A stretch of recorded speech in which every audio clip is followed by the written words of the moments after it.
Ça fait pas de mal, c'est juste. On va chez.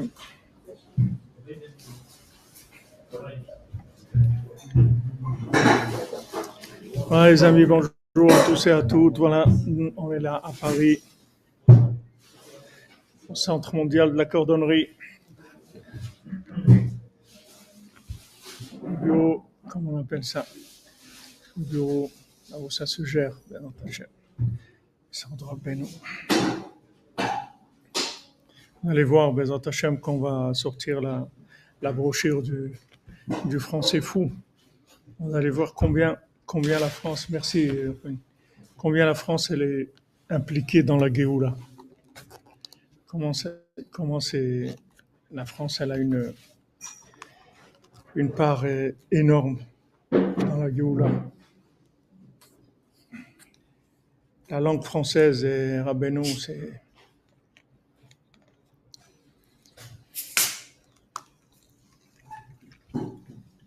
les premiers livres Breslev qui sont arrivés en France quand Rabbi Israël Ber au dessert.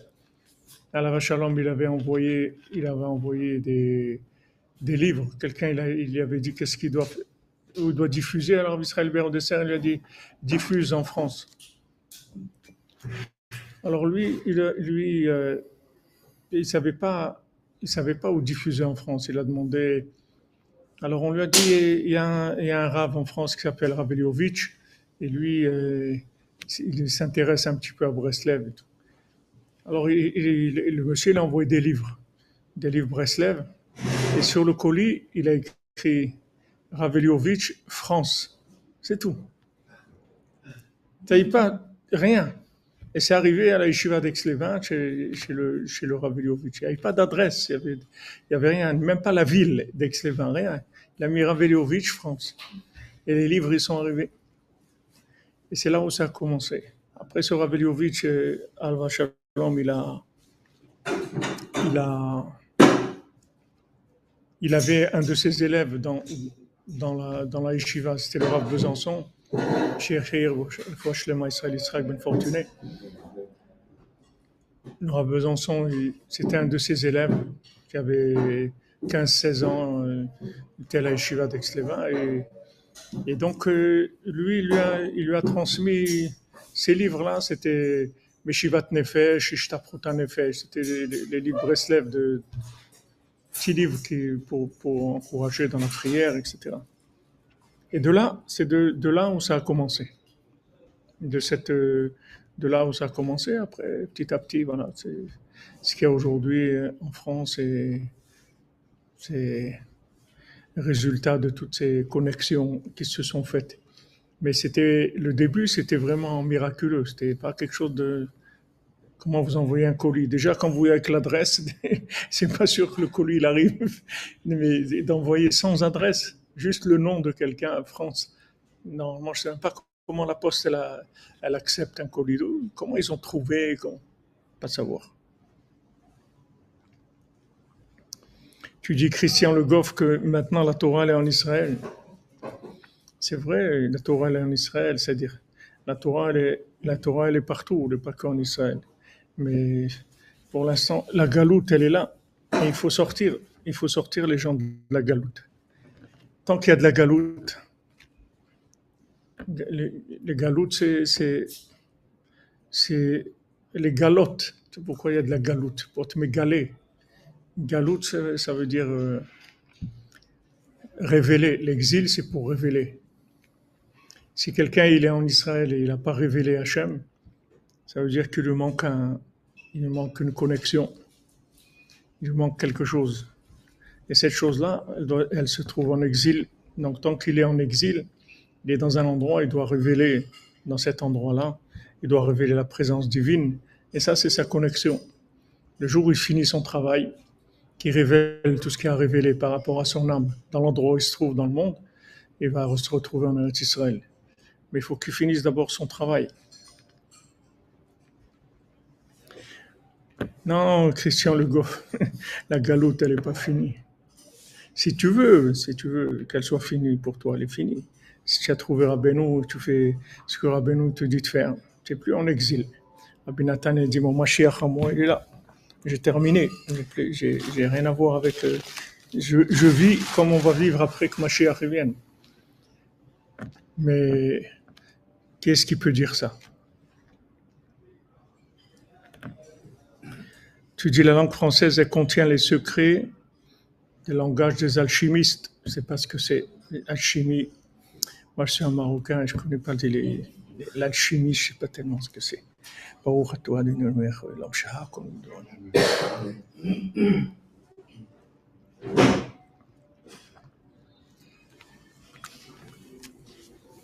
Ça aussi, ça fait partie du mishpat, de savoir que on se trouve là où on doit se trouver.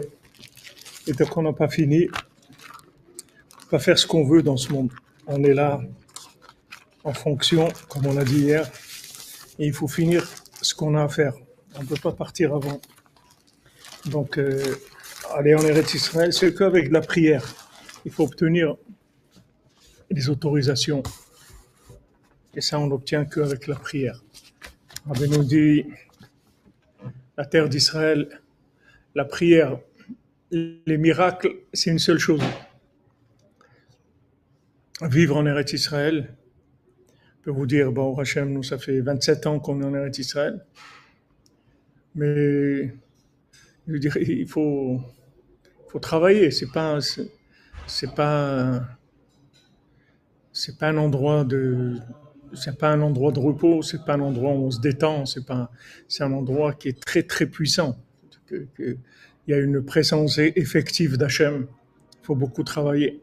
Il faut Shlema pour Yosef Ben Miriam, Bezat Hachem, parmi tous les malades, le groupe pour Shlema, tous les malades, les délivrances d'humanité, Bezat Hachem. Et Rav Nachman Rodenke, qui était le grand-père de Rabbeinu, toujours il embêtait le Baal Shem Tov pour aller en Eretz Israël. Il demandait au Baal Shem Tov, je veux monter en Eretz Israël, je veux monter en Eretz Israël. Le Baal Shem Tov, il ne voulait pas. Et une fois, il a insisté, il a dit, alors Baal Shem Tov, il lui a dit, Rab Nachman, va au mikvé.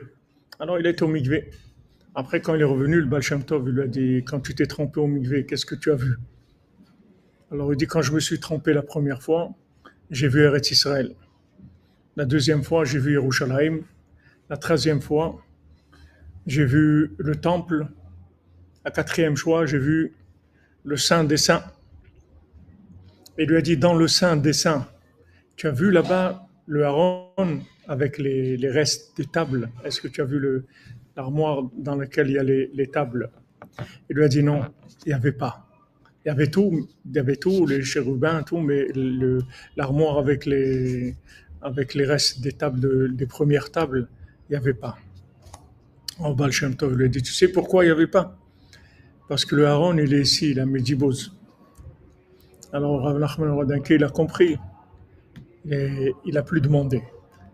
Et après que le Baal Shem Tov soit décédé, comme Rav Nachman Rodenke, il allait tout le temps prier chez le Baal Shem Tov, une fois que le Baal Shem Tov est décédé, je ne sais pas exactement historiquement combien de temps après, mais une fois qu'il priait sur la tombe du Baal Shem Tov, il est revenu Bessimcha, il a dit ça y est, le Baal Shem Tov m'a dit je peux monter en Eretz Israël.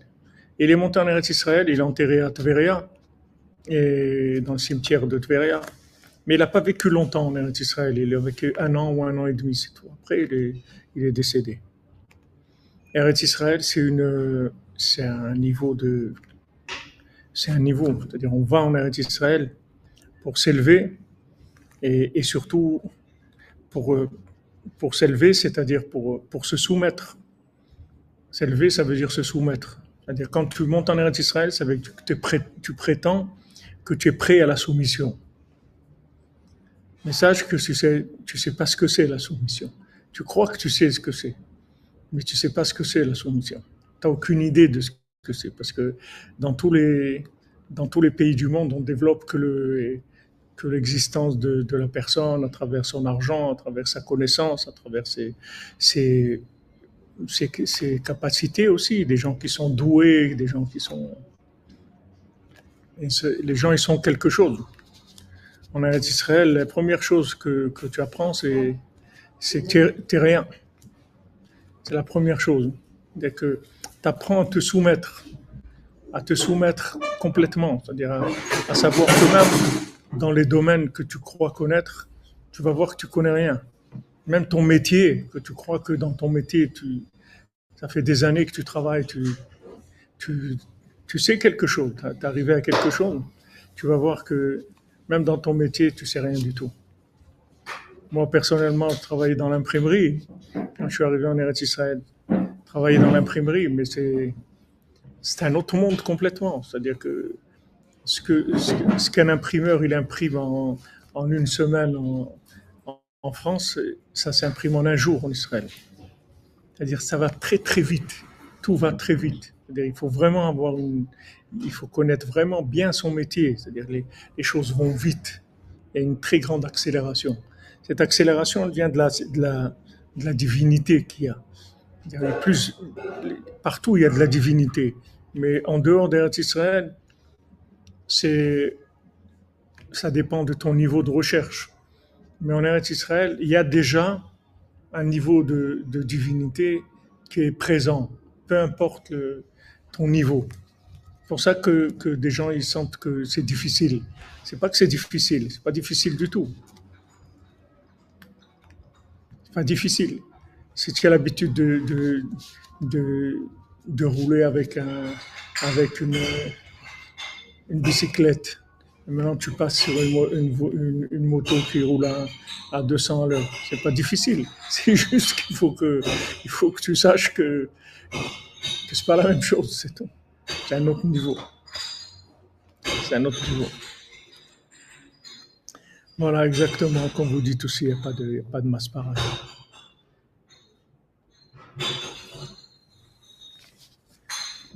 Donc, bien sûr,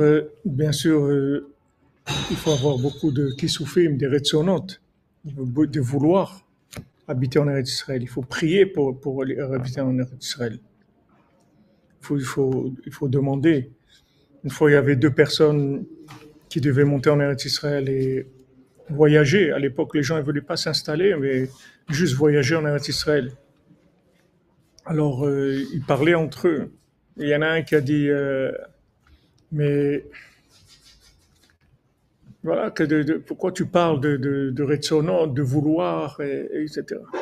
Achète un billet, prends le bateau et va en Eretz Israël, c'est tout.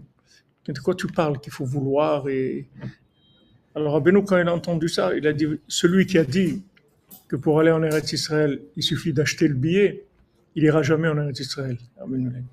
Jamais il ira en Eretz Israël. Ça a été comme ça. Et celui qui a dit il faut vouloir, lui va arriver en Eretz Israël. Parce que l'accès il se fait par la prière. Comme tout ce qui est élevé dans le monde, c'est comme ça. Tous les accès pour des choses valables, si vous voulez quelque chose de valable, ça coûte cher.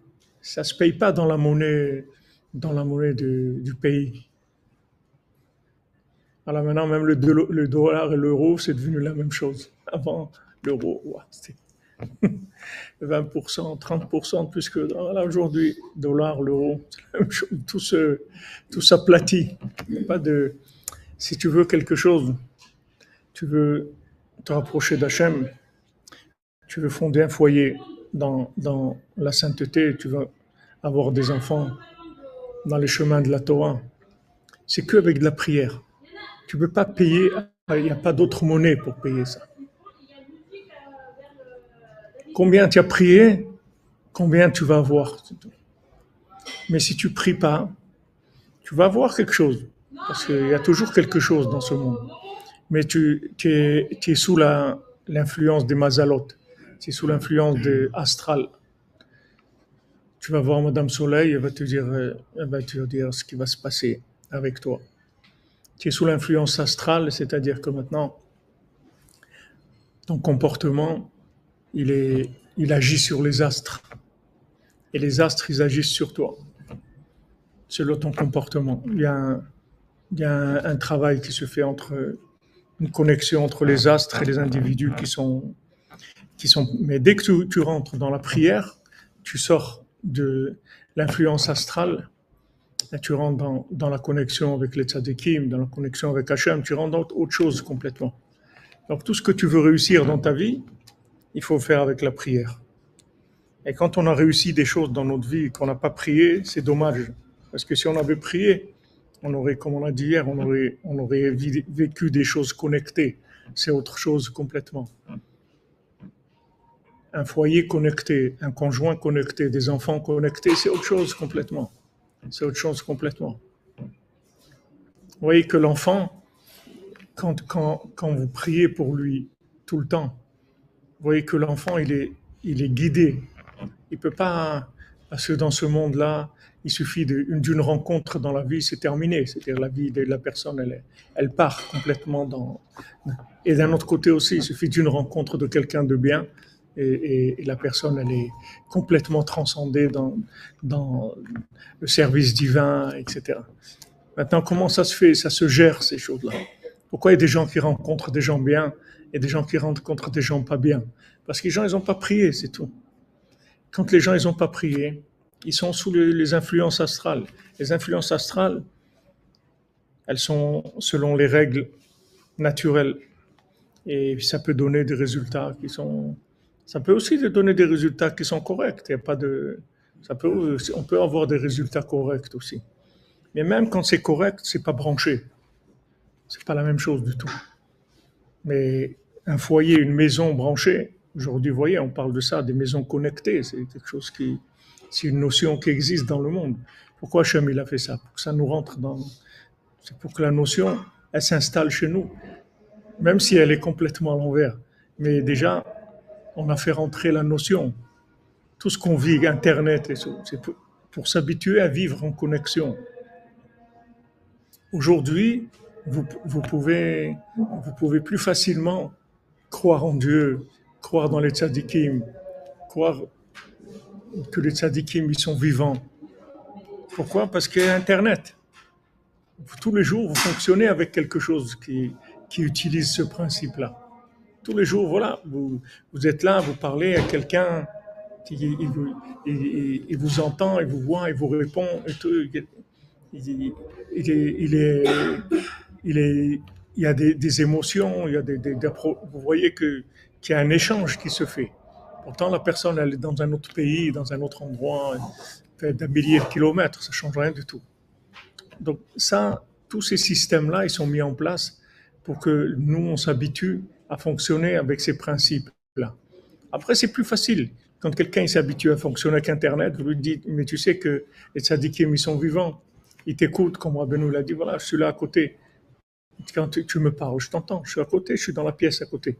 Si maintenant tu me parles, je vais t'entendre. Il a dit à sa fille, si je suis derrière la porte, tu me parles, je ne vais pas t'entendre. Je vais t'entendre, voilà. Je suis avec vous, je suis là, je vous entends. Mais les conditions dans lesquelles on évolue, elles aident à une formation de cette notion-là. Pour que cette notion, elle rentre dans l'imaginaire, dans le fonctionnement du côté imaginaire. Et ça permet après de transcender ça. Et même si quelqu'un il a réussi dans sa vie des choses, c'est dommage qu'il n'a pas prié, même s'il a réussi. Parce que la réussite sans la prière, c'est pas une réussite. C'est dommage. Même si vous avez un rendez-vous, vous allez pour quelque part pour le travail et tout. Si vous priez avant d'aller au rendez-vous, peu importe ce que va être le résultat, que ça se passe bien, que vous réussissiez, mais si vous n'avez pas prié, le résultat c'est pas le même. C'est pas le même parce que vous n'avez pas quelque chose de connecté et ça influence après toute la suite des événements. De vivre avec des éléments connectés, c'est quelque chose d'extraordinaire. On commence à découvrir parce que malheureusement, là où on a été formé, et je vous ai raconté souvent de ma grand-mère, Aléa Shalom, comment j'ai eu le mérite de savoir qu'est-ce que c'est des gens connectés. Des gens connectés, c'est des gens, ils étaient connectés. Nous, on ne sait pas ce que c'est. Nous, on a juste l'emballage d'un être humain. Mais on ne sait pas ce que c'est des êtres connectés. Mais avant, les gens les plus simples, ils étaient connectés. C'est des êtres humains, mais connectés. C'était une autre vie, complètement une autre vie. Quand ma grand-mère allait à Shalom, elle était veuve très jeune. Mon grand-père, il est niftar, il avait 47 ou 48 temps, elle avait 9 enfants. Alors comme moi, elle vivait chez nous à la maison. Baruch Hashem, je ne sais pas combien d'années elle a vécu chez nous à la maison. Peut-être 10 ans ou 12 ans, elle était chez nous à la maison. J'ai vécu avec ma grand-mère tout le temps. Ma mère, elle travaillait, etc. Je rentrais de l'école. Mémé, comment estás? Lo bueno, comment estás? C'est quel sochel? Tac, tac, tac, on parlait. Elle me racontait, elle me raconte. Elle me dit, tu sais que ton grand-père, comment c'était un homme gentil, un homme bon, un homme. Elle me dit, tu vois, il est mort. Il est mort. Il avait soigné pour une autre maladie, je ne sais pas, il avait une paludisme, mais l'ont soigné pour autre chose. Enfin, il est mort des soins qui n'étaient pas adaptés. Elle m'a dit comment il était bon, ton grand-père. Mais tu vois, il est mort, mais il ne m'a pas laissé.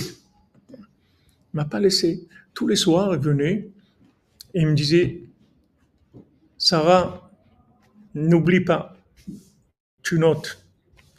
Tu vois, dans tel village là-bas, telle adresse et tout, il y a une vache là-bas qui est à moi. Tu vas là-bas chez un tel, là-bas, tu récupères la vache. Allez, ma grand-mère là-bas, tac, voilà, je suis la veuve de truc, ah, il lui donnait la vache. Comme ça, tous les jours, il venait. Il lui disait une chose, deux choses, elle allait récupérer. Et comme ça, elle a récupéré tout ce qui appartenait à mon grand-père, là où il avait des vaches, là où il avait des tissus, il donnait à des gens à coudre des choses. Elle a tout récupéré. Mais elle, quand elle vous racontait ça, maintenant, quand on vous raconte ça, c'est de la fiction pour nous. C'est de la science-fiction. C'est quoi? C'est des médiums. C'est des gens simples. Elle racontait ça. Ce qui l'étonnait, c'était pas qu'il vienne en rêve. C'est qu'il a pensé à elle, même quand il était mort. Il aurait pu dire, bon, allez, et je suis parti. Non, il a pensé à elle. Il venait tous les soirs jusqu'à qu'il a fait récupérer tout, qu'elle puisse avoir plus ou moins s'en sortir, etc. C'est ce qu'elle voyait, c'était ça. Elle voyait pas le côté parce qu'ils étaient branchés. C'est des gens qui ils vivaient comme un être humain. C'est comme si vous avez un téléphone et vous l'avez toujours utilisé pour jouer avec. Il y a des jeux de cartes, il y a des, je sais pas quoi, des jeux de tennis ou je sais pas, vous jouez avec tout le temps. Maintenant, quelqu'un vient, vous dit, tu sais, ça, tu sais pas ce que c'est. Ça, tu peux parler avec quelqu'un qui se trouve à 3000 kilomètres. Non, c'est pas possible. Oui, oui, regarde. Tu le branches là, tu fais ça. Et tu peux faire même un appel vidéo. Non, tu vas le voir. Non, c'est pas oui, tu vas le voir, je dis. Attends, viens, regarde. Et il voit une personne qui se trouve au bout du monde, il parle avec elle, il la voit. Et voilà, c'est exactement la même chose. C'est vrai qu'on vit et tout, mais on ne sait pas ce que c'est la vie. On ne nous a pas appris. Au Hachem, quand on a le mérite dans notre vie, qu'on a rencontré des gens comme ça, qu'on a vécu, c'est une autre façon de vivre complètement. Après, on n'a pas besoin de parler de crainte de Dieu, d'amour de Dieu, tout ça, c'est évident, parce que tout ça, ça vient avec la connexion. Quand on vit connecté, il n'y a pas besoin de parler de crainte de Dieu, d'amour de Dieu, c'est quelque chose qui est évident. C'est évident, parce que vous vivez connecté. Maintenant, tout le problème, c'est que vous essayez de faire vivre des gens avec des images, des histoires de gens connectés. Mais les gens, ils ne sont pas connectés. Alors, ils sont en train de s'épuiser pour essayer de vivre des choses. Et il dit, mais j'ai vu une histoire, voilà, un tel, il a fait ça, il a fait comme ça, il a fait. Mais il faut que tu saches une chose, c'est que ces gens-là, ils étaient connectés. Toi, tu n'es pas connecté. Donc, d'abord, apprends la connexion. Après, tu vas voir que tout ça, c'est évident. Mais quand tu veux maintenant pratiquer une vie de quelqu'un qui a de la émouna, qui a de la crainte d'Hachem, qui a de l'amour d'Hachem, alors que tu n'as pas la connexion, tu vas t'épuiser. Tu vas t'épuiser. Tu vas vraiment t'épuiser. Ça va être très, très, très difficile. Mais d'un autre côté, tu vois, c'est écrit que des gens, ils ont vécu comme ça. Tu prends le Chafetz Chaim, tu vas voir comment il a vécu. Tu prends les gants de Vilna, tu vas voir comment il a vécu. Tu vas voir Rabbi Shimon Bar Yochai, ou même des gens plus proches de nous. Tu vas voir comment ils ont vécu. C'est une réalité. C'est une réalité. Tu ne peux pas dire maintenant que ça n'existe pas. Ça existe. Ça existe.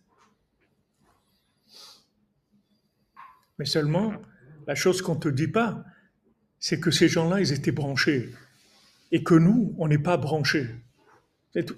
On doit la base. D'abord, il faut aller voir le compteur. Il faut voir s'il y a un compteur électrique, s'il n'y a pas des fusibles qui ont sauté. Il faut vérifier tout ça. Après on peut avancer. Quand, quand, euh, quand Madame Besançon, elle est à Shalom, la première épouse de Bracha Bachan, elle est à Shalom, la première épouse du Rav Besançon, qui était ma femme, c'était Abdelon Chaim Lechaim, c'était une élève à elle. C'est une élève à elle. Donc elle était au séminaire avec les bains. Ma femme, elle cherchait. Elle était cherchait, même qu'elle était au séminaire, tout ça. Sentait un manque. Aller chercher, il y a quelque chose qui manquait, chercher. Donc elle était chez les Besançon la plupart du temps. Les jeunes filles du séminaire, elles venaient aider dans les familles le vendredi pour préparer Shabbat. Tout ça, ça faisait une partie de la formation. Donc elle était chez les Besançon, c'était une élève de Madame Besançon, elle est à Shalom. Donc quand une fois ma femme, elle était en train de faire une des doutes, elle priait, elle demandait à Hachem, elle dit, besoin d'avancer, tout ça, je vois que il y a quelque chose qui manque. Comme Rabbi Nathan, elle était comme ça, c'est-à-dire bien qu'elle étudiait la Torah là-bas et qu'elle était vraiment bien dans le séminaire, que tout le monde était très content d'elle et tout, mais elle n'était pas contente de. Elle sentait qu'il lui manquait quelque chose et quand elle demandait aux enseignants, il y avait quelque chose qui lui manquait de fondamental, qu'elle ne savait pas ce que c'était. Et une fois qu'elle était en train de faire une beau des doutes, alors on l'appelle du bureau on dit quelqu'un qui vous a téléphoné. Alors c'était Madame de Besançon. Elle a dit j'ai pensé à quelqu'un avec mon mari. On a pensé à quelqu'un, de présenter quelqu'un de nos élèves. C'était moi, c'était Bibi Fricotin. Bibi Fricotin. Alors ok. Alors bon, le Rav Besançon.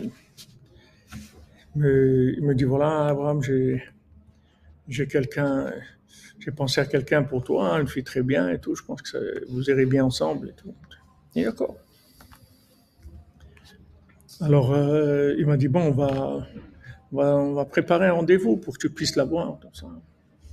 Alors je dis Yitzhak, pourquoi tu veux que je la voie? On fait le mariage, c'est tout.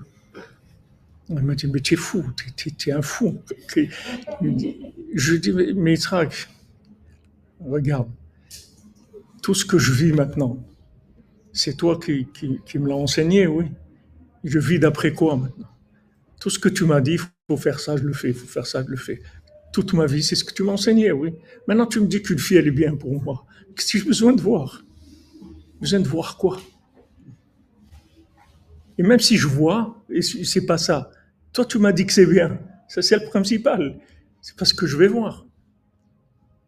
Alors quand je lui ai expliqué tout, il m'a dit non, regarde, ça marche pas comme ça. Il faut que tu la vois, il faut que tu parles avec elle. D'abord pour elle, il faut que tu la vois, il faut que tu parles avec elle. Ok. Alors quand je l'ai vue, bonjour mademoiselle, bonjour, et tout. Je dis bon, alors quand est-ce que vous pensez qu'on peut faire le mariage, tout ça? Elle dit mais attends. Après elle m'a dit, c'est quoi ce bonhomme-là? Attends, il veut même pas savoir qui je suis, d'où je viens, si j'aime les pommes de terre, ou si j'aime le soleil, ou la musique, rien du tout. Il me dit, quand est-ce que tu penses que le mariage, comment ça peut se passer? C'est pas normal. Alors que c'est pas vrai. C'est ça ce qui est normal.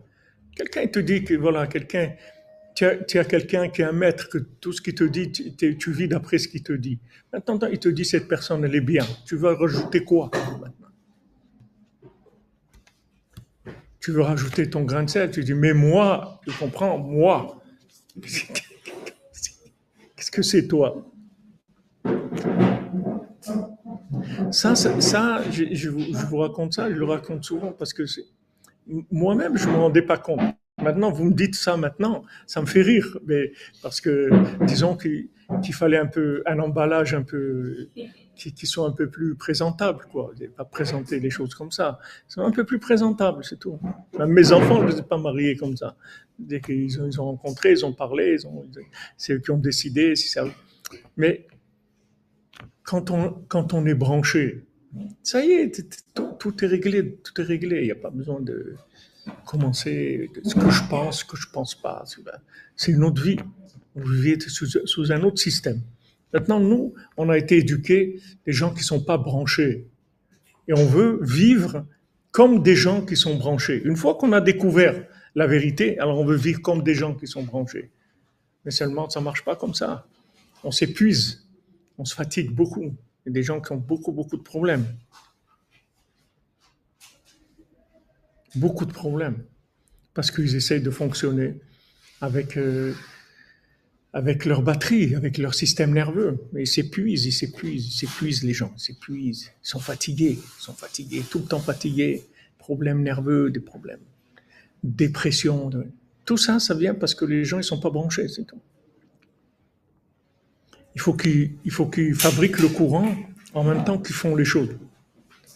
C'est-à-dire que la chose elle-même, elle doit fabriquer l'énergie en même temps. C'est très, très fatigant. Très fatigant.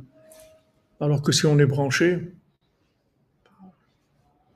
on fournit pratiquement aucun effort du tout. Pratiquement aucun effort. On met juste des choses en place, mais on ne fournit pas d'effort. On a des énergies qui viennent. Quand vous dites se lever à Hatzot, vous dites à quelqu'un se lever à Hatzot, du matin, mais quoi, se lever au milieu de la nuit et le sommeil, mais après on va manquer de sommeil. Le sommeil, non. D'abord, d'après la médecine, il n'y a aucun problème à dormir en 2 fois. Il y en a même qui disent que c'est mieux. Mais sans rentrer jusque-là, mais dormir en 2 fois, il n'y a pas de problème. Dormir 3 heures d'abord, 4 heures après, ou 4 heures, 3 heures. Ah ben nous, il dit qu'il faut dormir 7 heures par nuit. Normal, il y a des gens qui ont besoin de dormir plus, des gens moins. Mais la moyenne, c'est 7 heures. Mais on dort 3 heures avant, 4 heures après, ou 4 heures avant, 3 heures. On se lève. Maintenant, vous demandez à des gens de commencer à faire ça. Et vous allez voir que ça demande des efforts surhumains pour commencer ça. Il y a des gens, ils n'arrivent même pas à commencer. Parce que pourquoi? Parce qu'ils pensent que c'est du sport, c'est quelque chose qu'il faut faire avec ses propres énergies. C'est pas quelque chose qu'il faut faire après avec ses propres énergies. Le Zohar, il dit que chaque nuit, chacun, à Chatzot, on lui rend son âme. Il va dormir, son âme, elle monte, et à Chatzot, l'âme, elle revient dans le corps. Donc, il n'y a aucune difficulté à se lever à Chatzot, parce que l'âme, elle est revenue. Le corps, il est énergisé, comme on dit, il a toutes ses forces. C'est tout, Et normalement, il n'y a même pas besoin de réveil. Les Breslevers racontent qu'à Ouman, les gens, ils n'avaient pas de réveil. C'est pas quelqu'un qui met le réveil pour se lever à Chatzot. Il se levait, c'est tout. Pourquoi? L'âme, elle descend, elle se connecte sur le corps. Il y a des gens branchés. Vous vous rendez compte qu'on ne se rend même pas compte, on est en train de dormir, d'accord? Notre âme est partie. Elle revient, on ne se rend même pas compte, on continue à dormir, ça ne change rien. Ça veut dire qu'on est débranché complètement. Les gens, ils ont les machines, là, ils disent il faut les débrancher. Est-ce qu'on les débranche ou on les laisse? Mais ils sont débranchés de naissance, les gens. Tu as besoin de les débrancher. À la naissance, ils sont débranchés déjà. Tu les as appris à vivre débranchés. Au lieu de leur apprendre à ressentir les choses qu'il faut ressentir, tu les as rentrés dans des fonctionnements imaginaires par rapport à eux-mêmes. Alors après, les gens, ils travaillent, ils ont un métier. Ce métier-là, ils l'ont choisi avec l'imagination. Après le mariage, ils l'ont fabriqué ils l'ont choisi avec l'imagination. Après le fonctionnement de la famille, c'est avec l'imagination. Tout ce qu'ils ont vu, ils ont entendu, ils ont truc. Ils laissent même pas le temps de sentir qu'il se passe quelque chose dans leur vie. Il se passe quelque chose dans ta vie. Il y a de la vie, il y a des énergies, il y a des choses. Ils sont rien du tout, les gens. Rien du tout. C'est comme des robots. C'est-à-dire que seulement, on leur a dit, voilà, ça se passe comme ça, les gens, ils font ce qu'on leur a dit, d'après, voilà ce qu'il faut faire. Non, mais il faut que ça soit comme ça, il faut que ça soit comme ci, il faut que les choses soient comme ça, il faut que les choses... Et tout, ça fonctionne tout avec le cerveau. Tout avec le cerveau. Toutes les énergies, elles viennent du cerveau. Et le cerveau, il s'épuise. il s'épuise. Le cerveau il s'épuise. C'est quelque chose que je vous dis tout le temps, ça. Mais on est obligé d'en parler très souvent parce que c'est la maladie dans laquelle on vit. C'est le mal de vivre dans lequel on est. Et tous les problèmes de fonctionnement physique, parnassa, maison, mariage, éducation, quel endroit vivre, où vivre, comment vivre, tout ça, c'est le problème, c'est parce que les gens ils sont débranchés. C'est tout. Alors ils font des choix de gens qui sont débranchés. Vous voyez, aujourd'hui, il y a des robots. Ils font des robots qui sont d'abord, ils présentent très bien, etc. Ils parlent, ils sont plein de choses enregistrées avec l'intelligence artificielle. Ils peuvent être beaucoup plus efficaces même que des êtres humains parce ils ont des milliards imaginez-vous Google et tout, quand vous cherchez dans votre cerveau, vous n'avez pas accès à toutes ces connaissances-là et de façon aussi rapide. Alors il y a des robots, vous posez une question, ils vous répondent de façon très précise, comme les voitures branchées, les voitures Google, c'est là où il y a le moins d'accidents, parce que c'est des voitures qui fonctionnent avec des niveaux de connaissances que vous pourrez jamais atteindre. Vous pourrez jamais voir tous ces éléments en même temps. Parce que la voiture Google, elle sait ce qui se passe derrière, en haut, à droite, à gauche, en dessous, partout. Partout où vous ne voyez pas, elle voit. Et là où vous voyez, elle voit aussi.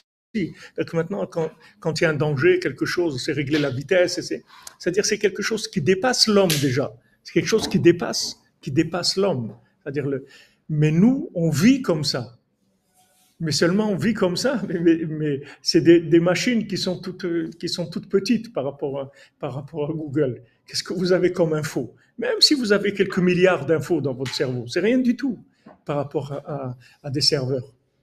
Ils ont des infos beaucoup plus, et puis ils peuvent les utiliser en live, dans la seconde même. Tout ça. Et ça, vous n'êtes pas capable de le faire. Un être humain ne peut pas le faire avec son cerveau. Mais un être humain branché, il peut faire plus que Google. Je peux permettre. Que... Ça nous dépasse. Oui. Je ne pense pas que ce soit une très bonne chose. Il y a des choses qui sont bien à prendre. Bien très à faire. Non, je dis pas que c'est une bonne chose. Je vous donne ça pour un exemple de fonctionnement. C'est une grosse machine de maths, on va en faire quoi? Qu'est-ce qu'on fait avec ça? Ils sont même pas qualifiés. Ok, mais regardez, ce que vous allez apprendre de ça, Oui, c'est que la vie, c'est pas ça. Et quand vous allez comprendre que en fait, vous fonctionnez sur un moteur Google, qui est vraiment artisanal, qui est tout petit et dans lequel il n'y a pas beaucoup de connaissances et dans lequel la vitesse de connexion elle est toute petite, vous allez vous rendre compte que c'est pas ça la vie. On n'a rien retenu tellement ça va vite. Et on n'est pas acteur de nos vies. Mais même si pratiquement on n'a pas retenu grand-chose, on fonctionne avec ça. Des gens. Il n'y a que vous, je sélectionne. Vous, ça va. Voilà. On ne fait pas, ça va s'arranger. Demain, aujourd'hui, c'est pas de gamme. Demain, après-demain, de toute façon, il y aura la solution. On ne fait pas. Bon, au Hachem, qu'on ne sait pas. Non, ne vous en faites pas. Quand on ne sait pas, on ne s'en fait pas. Alors voilà. on commence à avoir une vie branchée sur Hachem.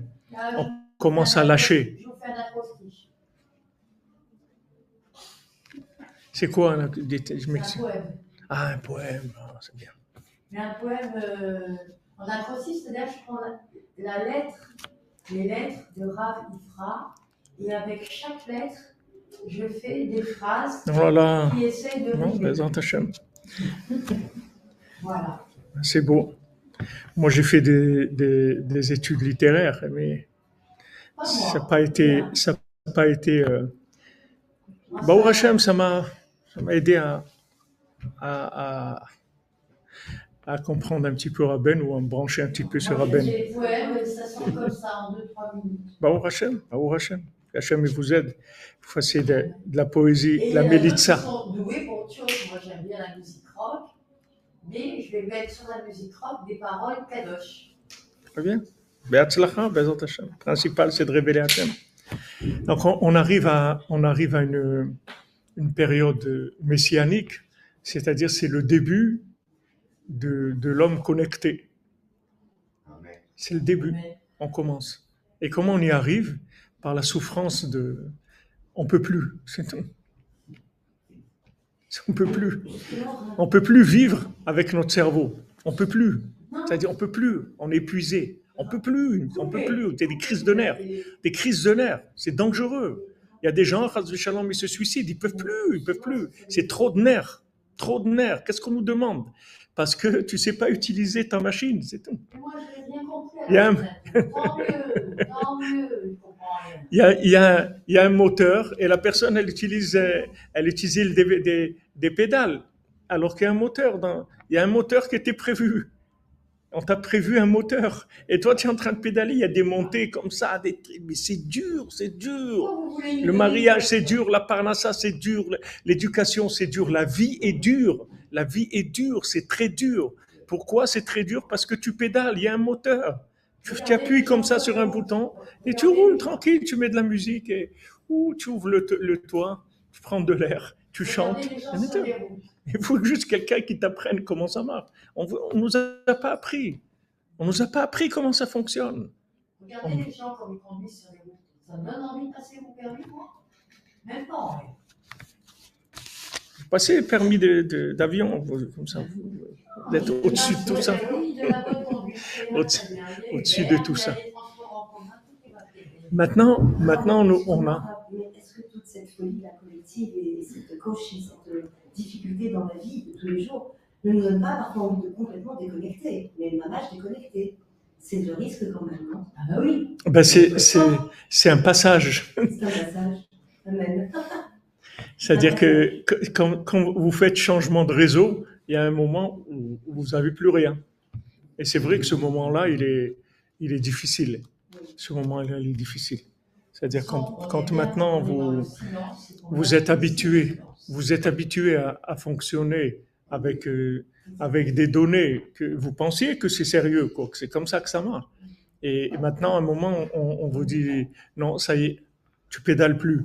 Alors je fais quoi? Lâche.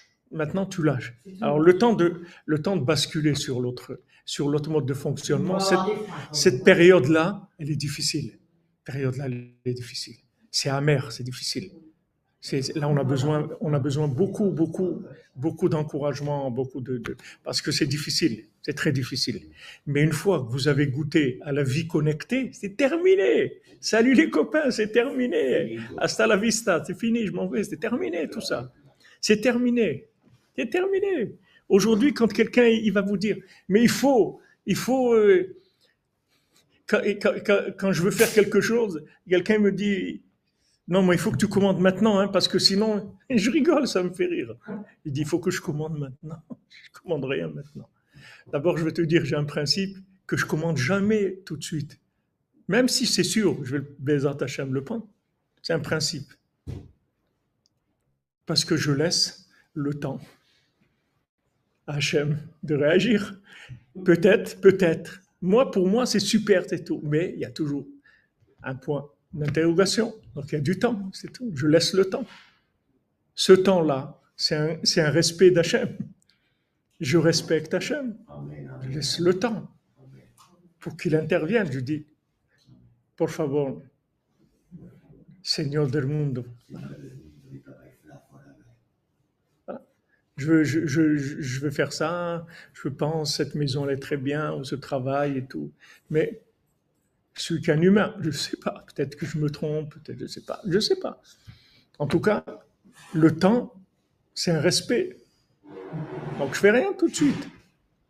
Mais quelqu'un qui travaille avec son cerveau, allez, mais tu sais combien il y a de gens sur cette affaire-là? Tu sais combien de gens qui sont venus visiter cette maison? Tu ne la prends pas tout de suite, mais tu ne vas pas la voir du tout. Et quelqu'un qui est branché, quand vous lui dites ces arguments-là, ça le fait rire. Ça le fait rire. Parce qu'il sait que si cette maison elle est pour lui, il n'y a personne qui va la prendre. Même s'il y a 1000 personnes qui visitent, personne ne va la prendre. C'est pour lui. Et s'il y a quelqu'un qui l'apprend, Mazal Tov, ça veut dire c'est pas pour moi. Comme en Israël, dans le milieu religieux, quand quelqu'un il a rencontré une jeune fille, là, ils se sont rencontrés, etc. Bon, en fin de compte, après, ils ont décidé qu'ils n'étaient pas faits l'un pour l'autre et tout. Ils laissent tomber. Et on leur dit Mazal Tov. Mazal Tov, parce que tu as trouvé. Qu'est-ce que tu as trouvé? Que c'est pas ça, c'est tout. Alors Mazal Tov. Allez, on avance, c'est tout. Mais celui qui va avec sa tête, quand ça n'a pas marché, il sort, il n'est pas content. Il n'est pas content, il est déçu. Et pourquoi ça ne marche pas? Et pourquoi? Mais pourquoi j'ai tout fait, j'étais sympa, j'ai fait les trucs. Il commence à sortir des arguments de marketing. Et il ne comprend pas pourquoi ça n'a pas marché. Mais c'est pas marché, c'est pour ton bien, c'est pas pour toi, c'est pas pour elle. Alors, Mazal Tov, allez, que chacun y trouve ce qui est pour lui. Quand on est branché, c'est d'autres réactions complètement. On ne réagit pas du tout de la même chose, de la même façon. Toutes ces réactions-là, c'est des réactions de l'arbre de la connaissance, du fruit de l'arbre de la connaissance, du bien et du mal. Et les gens, ils ont enregistré des données. Il faut que ça marche d'après les données. J'ai fait ce qu'il faut, j'ai dit ce qu'il faut. Ok, mais il y a un Dieu dans le monde.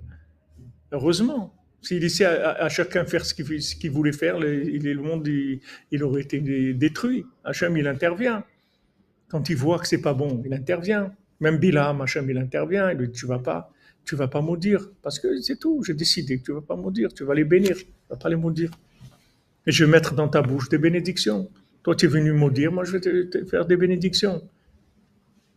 Vous voyez ce que je vous dis là, normalement, ça, c'est des cours de la maternelle.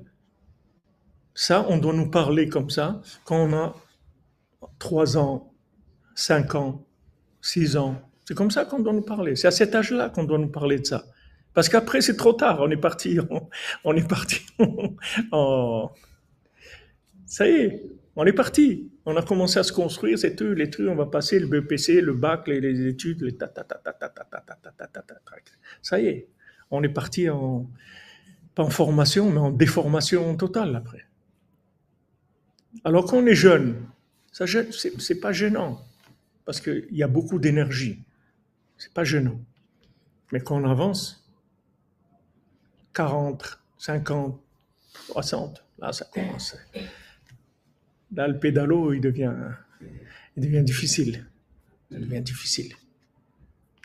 Il n'y a plus de force dans le cerveau. Qu'on veuille ou non, on va vers la vie connectée. Et qu'est-ce qui se passe? Tout simplement, ça commence l'Alzheimer, toutes ces choses-là, c'est quoi? C'est des gens qui sont arrivés, à la fin, ils ont utilisé leur batterie, c'est tout. On t'a donné une batterie, cette batterie, c'est une batterie d'assistance fonctionnelle qui vient aider dans ta connexion pour t'aider dans certaines choses. Il y a des moments où il y a besoin un petit peu de gérer des choses. Donc, on t'a donné une batterie pour que tu puisses gérer ces moments-là. Mais toi, tu as basé toute ta vie sur la batterie. Tu as tiré toute ta vie sur cette batterie. Mais tu vas voir qu'elle arrive à un âge où tu deviens fou, tout simplement. Tu perds ta tête.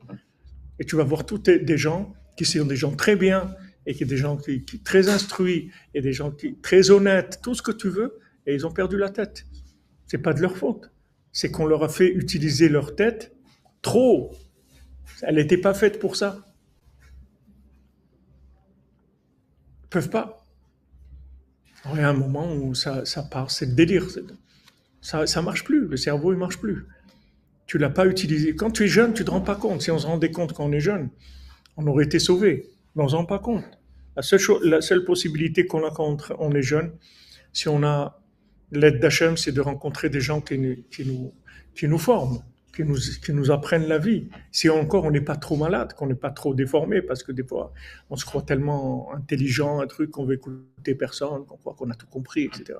Mais s'il y a un petit peu de recherche, un peu de remise en question, un peu d'humilité, les gens ils vont être ouverts. Peut-être qu'ils vont trouver des gens qui vont leur montrer ce que c'est la vie.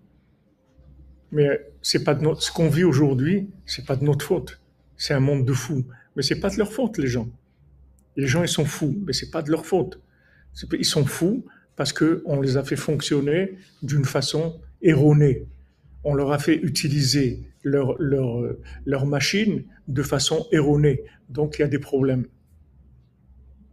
Donc, ces réactions-là, on peut pas, aujourd'hui, on peut pas accuser des gens, leur dire voilà, pourquoi tu n'as pas réussi là-dedans, pourquoi tu fais pas ça, parce que les gens, ils sont épuisés, ils n'ont pas la force de suivre mentalement. Mais si maintenant tu leur montres comment ça fonctionne, tu vois que ces gens ils vont se soigner, ils vont être très très bien après. Ils vont comprendre, ils disent mais je savais pas, je savais pas que c'était comme ça. Moi, je croyais qu'il fallait utiliser sa batterie. On dit non, une prise de courant. Tu branches là, c'est tout. Plus besoin d'utiliser ta batterie. Rabbi nous dit voilà, tu veux commencer ta journée. Tu dis voilà, chaque parole, chaque pensée, chaque parole, chaque action de ma journée, je la remets entre les mains d'Hachem. Par rapport à moi, les gens qui dépendent de moi, je les mets entre les mains d'Hachem, que cette journée-là, elle soit selon sa volonté. C'est tout ce que tu as à faire. Là, tu as fait la connexion. La journée, elle commence connectée. Qu'est-ce que tu peux faire d'autre? Tu vas te rendre compte que tu peux rien faire dans ce monde. C'est la seule chose que tu peux faire pour t'assurer de ta réussite. Voilà, rappelle-nous dit avant que tu commences la journée, tu dis je m'ossère, je donne entre les mains d'Hachem. Toute pensée, parole, action de la journée, que tout ce soit selon la volonté d'Hachem. On a fait la connexion pour la journée. Après, on y va. Après, on y va dans la journée. On fonctionne. Mais on sait qu'on a un guide. On sait qu'on est guidé. Ça ne veut pas dire qu'on va rien faire. On va faire ce qu'on a à faire.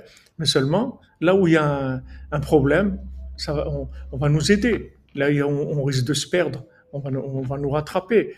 Là où il y a une réussite, on va nous faire rencontrer la personne qu'il faut. C'est-à-dire, ça y est, on est branché. On est passé à autre chose, complètement. Tandis que si tu fais pas ça, tu dis, bon, allez, je vais attaquer la journée et tout. Tu vas attaquer quoi? Tu sais ce que qui va se passer, comment? Tu sais rien du tout. Tu sais les choix qu'il faut faire. Tu as besoin de sécuriser ta journée. David Ameller, voilà, il se lève la nuit, il dit voilà, Ani, Aïra Shachar, Benevel Bechinor Aïra Shachar, avec la harpe et le violon, je réveille le matin, c'est tout. Qu'est-ce que tu as fait ta journée? Je l'ai préparé déjà. Je me suis levé, j'ai préparé ma journée. Matakom Beod Laïla, la femme vertueuse, elle se lève quand il fait encore nuit. Matitenteref le bétal donne déjà à manger à sa maison. Qu'est-ce que ça veut dire qu'elle donne à manger à sa maison? Au milieu de la nuit, elle donne à manger à sa maison. Ça veut dire quoi? Qu'elle s'est levée la nuit, elle a préparé à manger, elle a donné à manger à sa maison. Ça veut dire qu'il se lève la nuit, il a déjà nourri sa journée. Il a branché sa journée. Il a nourri en divinité déjà. Il a branché sa journée. Après, il rentre dans sa journée, il est détendu. Il est détendu. Ça marche, c'est bien. Ça marche pas, c'est bien. Le ciel est gris, mon Dieu, merci. Le ciel est bleu, merci, mon Dieu. C'est tout, il n'y a pas de problème. C'est moi qui vais faire le ciel gris, c'est moi qui fais le ciel bleu. Je ne fais rien du tout, moi. Moi, je suis là. Hachem, aujourd'hui, qui a décidé ciel gris, c'est super, c'est tout. On a changé le décor pour aujourd'hui, c'est bien. Ah, ciel bleu, mais c'est super.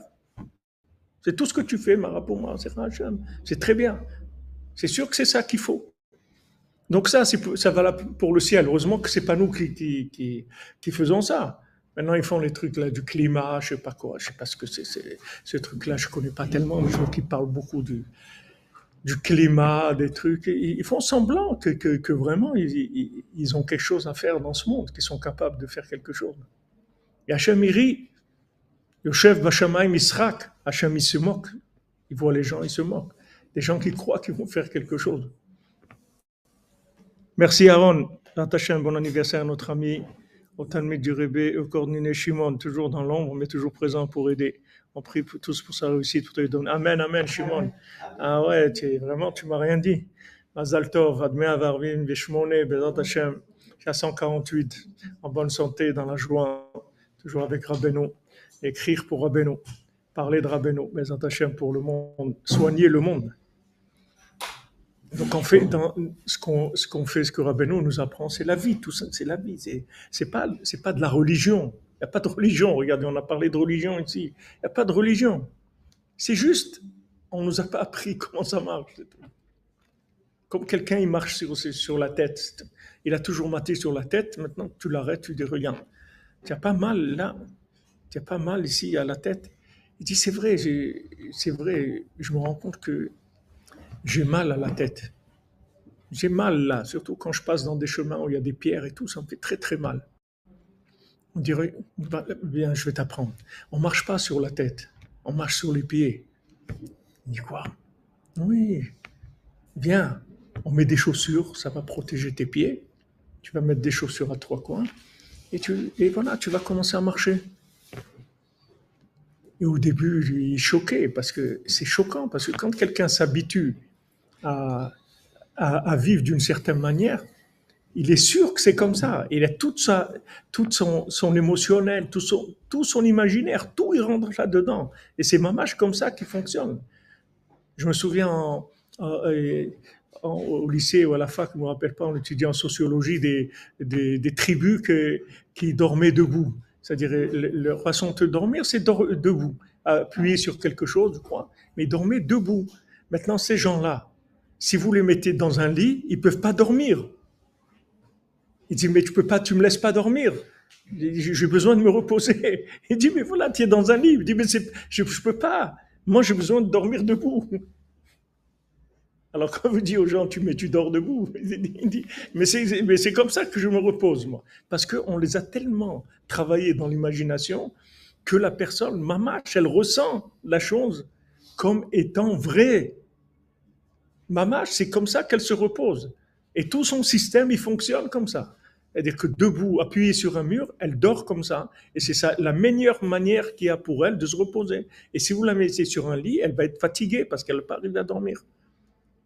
Mais nous, on fonctionne, je vous donne des exemples, ça vous fait rire, mais je vous promets on vit comme ça. On est à l'envers. On n'est pas du tout dans le mode de fonctionnement comme Hachem il a prévu le monde. Et tous les problèmes qu'on a, c'est à cause de ça. Le moteur, il n'est pas fait pour ça. La machine, la carrosserie, elle n'est pas faite pour ça. Merci Julien. Et 13 secondes pour qu'il vive à chaque seconde dans notre cœur. Amen, amen. Amen Julien. Merci mon ami. Voilà où on en est. Vous comprenez?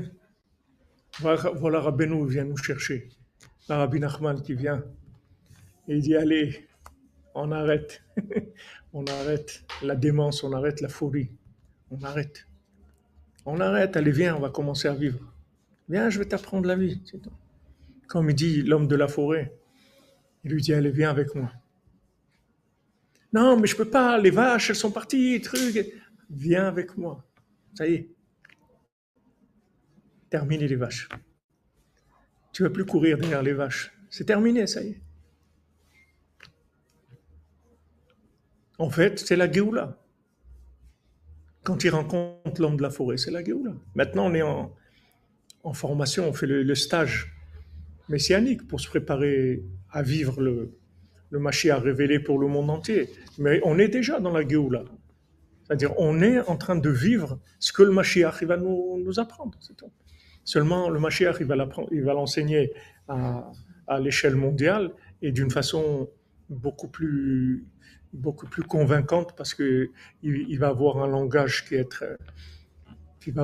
être très très puissant et qui va donner des énergies en même temps, qui va aider tout le monde à s'en sortir, etc.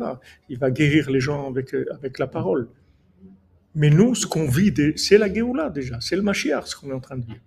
Parce qu'à un moment, Hachem, il a envoyé Rabbi Nachman, comme il a dit le Satan, si tu envoies ce tzaddik-là, ça veut dire, moi, j'ai terminé. Hachem, il a dit, oui, c'est comme ça, c'est tout, c'est terminé. Hachem, il a envoyé un maître pour changer le monde. C'est-à-dire changer le monde. Juste remettre les gens à l'endroit, c'est tout. C'est tout. T'apprendre, voilà à quoi ça sert. Voilà ta machine, à quoi elle sert. Voilà ce que tu peux faire avec, voilà ce que tu ne peux pas faire avec. Voilà comment tu l'utilises. Et les gens, ils vont dire, comme quelqu'un il m'a dit hier, il m'a dit, La seule chose que je regrette, c'est que je ne vous ai pas connu avant. Vous aussi. Ça aussi, ça fait partie de la maturité de chacun, parce qu'il faut être mûr. Moi, quand j'ai connu le Rav Besançon, j'avais 20 ans, 21 ans, 21 ans. Mais j'étais mûr déjà. J'avais quitté la maison de mes parents à l'âge de 17 ans. Je dis à mes parents, papa, maman, je vous aime beaucoup, mais je m'en vais. Mais où tu vas, mon fils? Je sais pas, mais je m'en vais. Allez, c'est terminé. Après, je suis parti. Il a fallu que je fasse tout. Trouve comment manger, comment entrer, tout. Il fallait tout. Mais, terminé, il fallait partir, c'est tout. Donc, quand j'ai rencontré les Besançon, j'avais déjà des années où j'étais déjà. Il y a beaucoup de choses qui avaient été réglées déjà. Donc, j'étais prêt à écouter. J'étais prêt à écouter. Et quand j'ai reconnu, on dit la voix de son maître, on entend, c'est ça. C'est pas, c'est intéressant. C'est pas intéressant. C'est ça. Des choses intéressantes, il y en a plein. Ça, c'est pas intéressant. C'est la vie, c'est ça. C'est ça ce que je cherchais. C'est ça. C'est tout. Voilà, mais maintenant, c'est pour tout le monde comme ça. Seulement, il y a des âmes qui sont plus sensibles et donc elles ont souffert beaucoup plus de l'inversion. Le fils de la servante, cette inversion-là, c'est. Le fils du roi, il souffre énormément de l'inversion. Et il est très révolté. Mais s'il n'avait pas ces sentiments de tchouva qui lui ont permis d'écouter la voix d'Hachem, qui lui a dit, allez, va là-bas. Va à la foire là-bas, le premier travail qu'on te propose, tu l'acceptes. On le met déjà sur les rails. Il dit, regarde, maintenant tu vas vivre différemment. Tu vas vivre différemment. Ce matin, j'ai été pour acheter des croissants pour le petit déjeuner. J'arrive, la porte de la pâtisserie elle était ouverte, mais bon, j'ai senti que c'était pas vraiment ouvert. Alors j'ai demandé, c'est bon, c'est ouvert Alors il dit non, monsieur, on ouvre à 7 heures. Moi, j'avais pas de montre sur moi, je savais pas quelle heure il était. Mais en fait, il était 7 heures moins 3 minutes. Mais je savais pas. Donc, tranquille, c'est tout. On s'en va, c'est tout. Il n'y a pas de problème. Il n'y a pas de problème. Hachem, il veut comme ça. C'est bon, c'est super. Il est super bon, le croissant. Il est virtuel aujourd'hui, il est super. Extraordinaire. On y va, c'est tout. C'est-à-dire, on va t'apprendre, au lieu de manipuler le monde, tu vas te laisser manipuler par celui qui t'aime, celui qui t'a créé.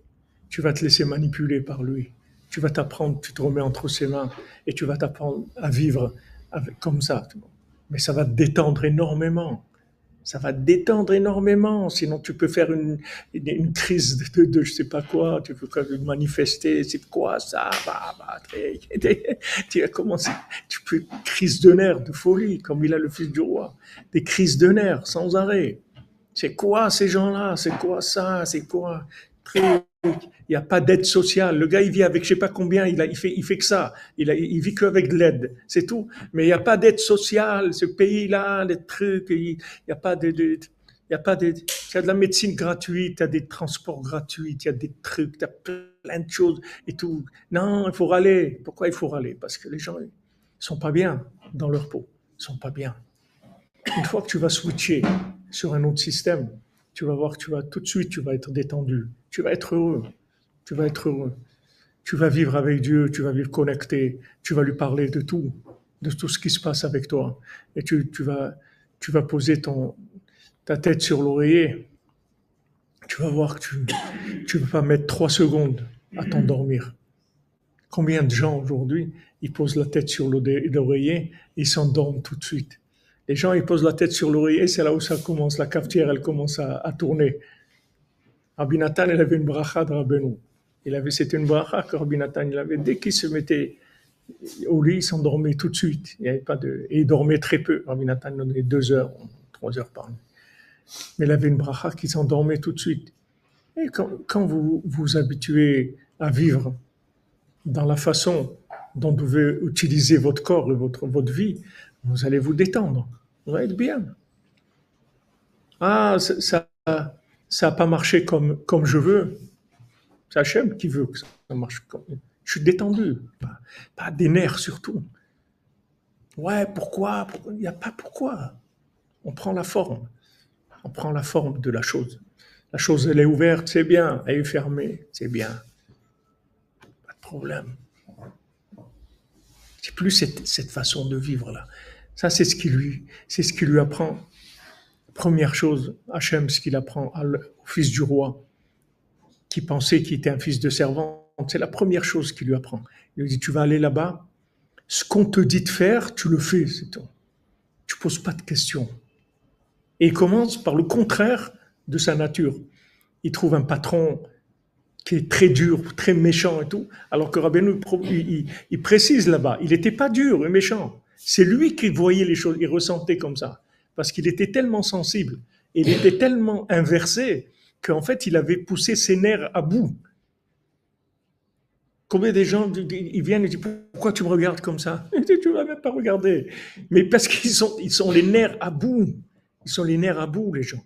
Comment tu veux faire fonctionner un foyer? Comment tu veux être marié, Bichlal? Comment tu peux être marié? Comment tu peux avoir des enfants, les éduquer? Tu es à bout de force avant de commencer ton vrai travail, là où tu dois donner quelque chose, tu n'as plus rien à donner, tu as tout vidé déjà. Ta journée, elle t'a épuisé dans les rapports humains, le travail, les trucs et tout, les soucis. T'es épuisé, tu rentres à la maison, t'es épuisé. Alors que quand tu rentres à la maison, tu dois avoir au moins 80% de tes énergies. Parce que c'est là où tu vas donner. Tu vas donner de l'amour, tu vas donner de la connaissance, tu vas donner de l'attention, tu vas faire rire, il faut que tu sois en forme. Et les gens, ils rentrent, ils sont morts. Mais après, vous t'étonnez, ils veulent pas se marier, les gens. Mais c'est normal qu'ils veulent pas se marier. Pourquoi pas se marier? Si je peux me permettre, à Paris, dans les grandes agglomérations de France, il y a une pression énorme qu'il n'y avait pas avant. Et les gens sont déplacés. Mais c'est bien. Et ils n'ont plus de force. C'est très bien. C'est comme ça que Mashiach va venir. Parce que tant que les gens ils font de la force, ils font des bêtises. Si vous comprenez. Il faut que la voiture elle tombe en panne si vous voulez rencontrer, si vous voulez. Ils n'ont plus envie de prendre la douche, aller dormir, même pas ils mangent. Parce que c'est, comme je vous dis, le mode de fonctionnement, il est faux, il n'est pas adapté. Mais ils sont obligés de ramener la ramasse pour leurs On est obligé de tout. Mais ce qu'on est obligé avant tout, c'est de vivre. Pratiquement tous les patrons qui vous donnent un planning à la semaine et qui vous fait travailler 15 heures par jour, que vous êtes cadre et qui ne vous donnent pas le surplus d'heures en paiement. Il faut changer de travail, demander à Hachem, qui vous donne un autre travail. Non, y a pas, la France, ça n'existe pas. Il y a Hachem dans le monde, c'est tout. Il n'y a pas la France. Dans la France, il y a Hachem, comme partout. Il y a Hachem. Hachem, il va vous trouver des choses sur mesure. Au niveau des gens malhonnêtes, quoi. Merci Lionel, pardon. Hachem, te bénisse. 60, mon ami. Shishim, Batel Beshishim. Un bon chidour pour Nathan David. Ben Dvora, Bezat Hachem. Trouve un bon chidour. Amen, Bezat Hashem, Besod Rabbeinu. C'est normal. Tout ce que vous pouvez constater, il y a un côté où c'est terrible, mais il y a un côté où c'est extraordinaire, parce que c'est la fin. C'est la fin de la comédie, c'est tout. Finita la comédie. C'est terminé. Ça y est. On vient, on dit, mais de quoi, tu vas pas aller au travail? Eh bien non, je ne veux pas aller au travail. Et tu vas pas aller à l'école? Non, je ne vais pas aller à l'école. Mais qu'est-ce que tu vas devenir? Je sais pas. C'est extraordinaire d'arriver à ça. Ça y est, ça c'est le switch. De là, on va passer à la connexion. Ce moment-là, il est un peu difficile parce qu'on est perdu. On n'est pas perdu, on n'est jamais perdu, mais dans notre tête, on est perdu. Parce qu'on n'a pas sur quoi s'accrocher. On nous dit voilà, tiens, ça, et tout ça, maintenant on n'a plus la force. Ah, comment on va faire? Voilà, on switch sur la Emouna. Mais on vit déjà le Mashiach. Cet épuisement qu'on sent, ce manque de motivation, surtout quand vous voyez les gouvernements, ce que c'est, tout. Maintenant l'Assemblée nationale, ça va devenir c'est vraiment un cirque, c'est le cirque Pinder. Là. On est rentré dans quelque chose. Celui-là il dit oui, l'autre il dit non. Alors qu'est-ce qu'on fait? Eh bien, non. Alors on va voter quelque chose. Non, on vote pas. Alors on va décider maintenant, non. Alors qu'on fait quoi? Alors quand vous voyez tout ça, tout ça, ça désacralise complètement les systèmes. Mais ça, c'est extraordinaire. Hachem, il fait une désacralisation mondiale du pouvoir. Tous les pays les plus importants, ils sont complètement désacralisés dans leur pouvoir. Désacralisé, c'est-à-dire c'est plus Avodazara. Tu peux plus t'accrocher sur ça. Laisse tomber, c'est fini. Tu vois que tu peux pas. Comment j'ai pu remettre ma vie entre les mains de ces gens-là, de croire que ces gens-là, ils vont m'organiser ma vie, ce qui est bien pour moi. Tu vois que ça marche pas. Ça marche pas. Toi, tu n'as plus de force. Tes enfants, ils veulent pas travailler à l'école. Ton mari veut pas aller travailler. Alors, c'est où on va aller? C'est le Mashiach, ça. Ça, c'est le Mashiach. C'est la fin du mensonge. Il faut passer sur autre chose. Il faut passer sur autre chose. Donc, tu vas commencer tu vas changer de travail. Tu vas commencer à prendre des psaumes. Tu vas faire une des doutes. Tu vas faire du l'écouter de filote. Voilà, ça va être ça ton travail. Tu vas commencer à travailler sérieusement. Tu vas devenir quelqu'un de sérieux. Tu vas faire tous les jours le psaume, l'aïd des doutes, l'écouter de filote, tous les jours. Et tu vas avoir une parnassa facile. C'est-à-dire que non seulement elle va pas te fatiguer, mais elle va te donner de la force.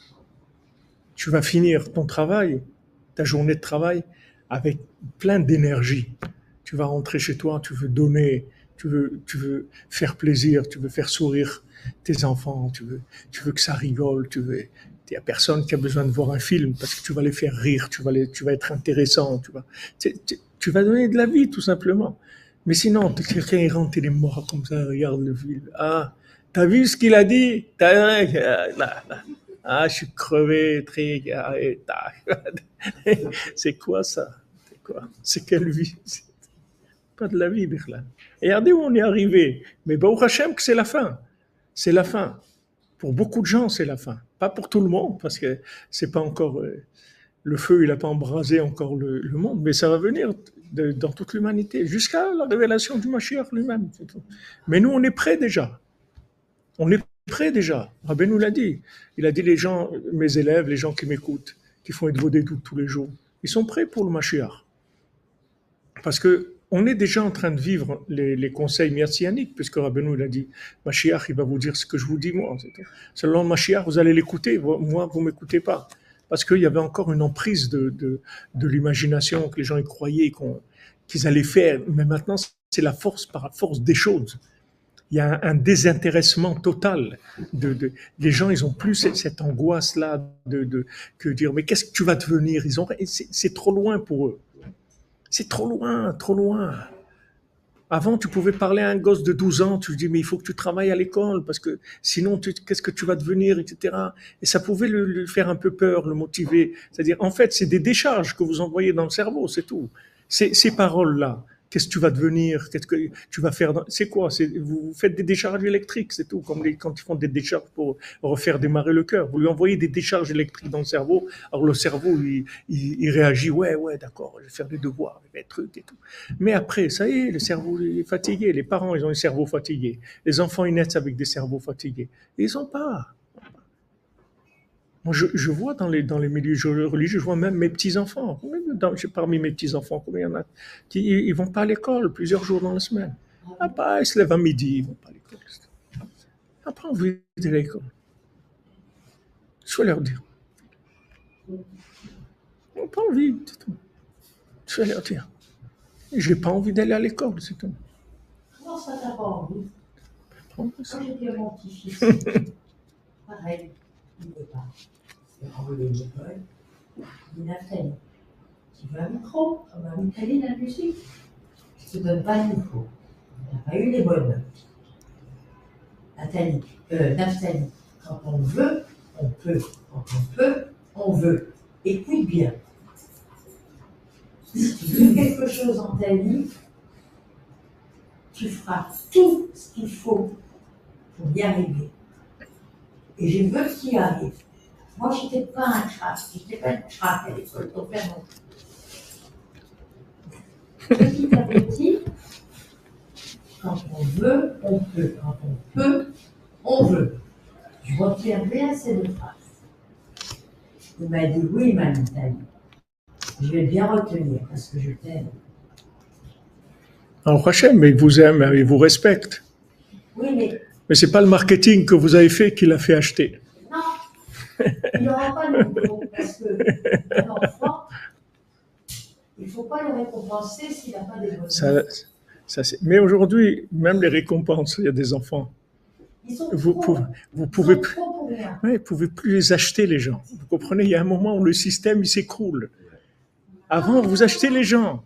Le SM58 qui m'a cassé, je t'ai acheté un micro qui vaut très cher. Le deuxième qui est beaucoup plus performant, et l'ampli, tu l'auras pas. Tu l'auras pas. T'aimes la guitare, tu l'auras pas. Ça marche plus d'acheter.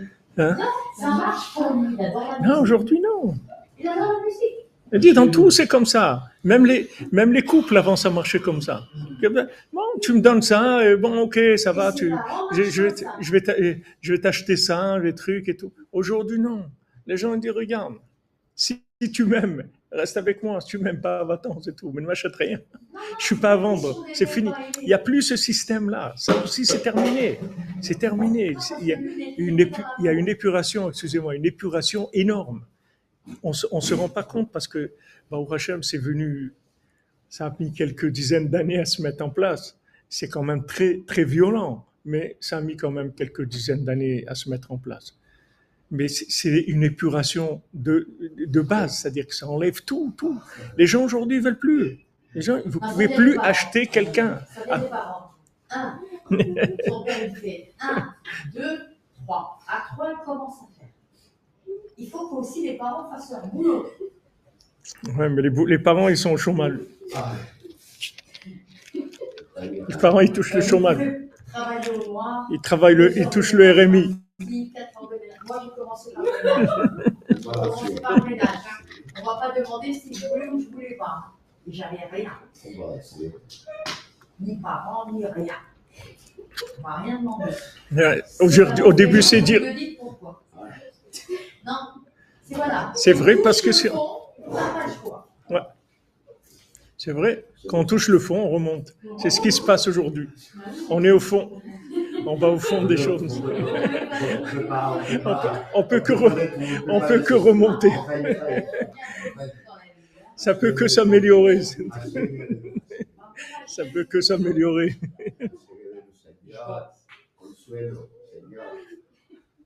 Voilà, comme dit notre ami Christian. La police aussi, elle veut plus.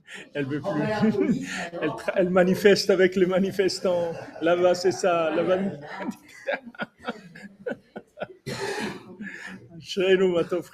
Oh, je vous ai retenu, il est 1h18. Julien Clément, tu crois qu'il y a plus profond? Je crois qu'on a touché le fond de la marmite. Non, aujourd'hui, ce qu'on disait que...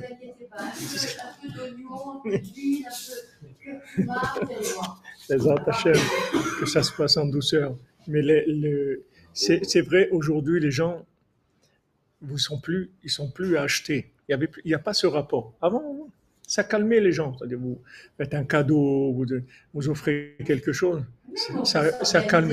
Un enfant, vous lui proposez de lui acheter quelque chose. Ok, il peut travailler, mais aujourd'hui, le système, il est malade.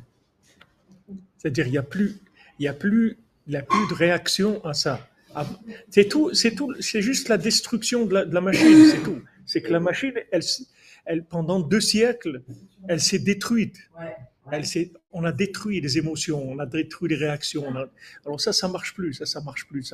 Qu'est-ce qu'on va devenir? On est obligé de faire de la rééducation, on est obligé de se rééduquer. On n'a pas le choix. C'est ça la Géoula. C'est ça la Géoula. C'est-à-dire aujourd'hui, s'il n'y a pas de connexion, ça ne marche pas. Les gens, ils veulent ressentir quelque chose, ils veulent sentir qu'ils existent, ils veulent sentir qu'ils ont un rapport avec la chose. Ils veulent une connexion. S'il y a de la connexion, la personne, elle veut rien. Elle veut rien. Très simple, pas besoin de faire compliqué, parce que c'est connecté. Mais quand c'est pas connecté, alors on s'est basé à un moment sur la complication, c'est-à-dire de faire des choses sophistiquées, des trucs. On dit, bon, peut-être ça va motiver, ça va. On est arrivé à la fin de ça aussi maintenant. Vous donnez à quelqu'un la chose la plus sophistiquée, un truc, quelques heures après, c'est terminé. Tire plus de vitalité de la chose. Terminé. Parce que la tête, elle marche plus. C'est plus comme avant. Mais, Baruch Hashem, il faut être content de ça, bien que c'est dur, parce que on est en train de nous switcher sur un autre système, c'est-à-dire sur le vrai système de l'arbre de vie, comme c'était prévu au départ. Et ce switch, il est difficile. Maintenant, les gens qui sont en avant dans ça, c'est-à-dire tous les gens qui se branchent maintenant, c'est les âmes les plus sensibles qu'il y a dans le monde.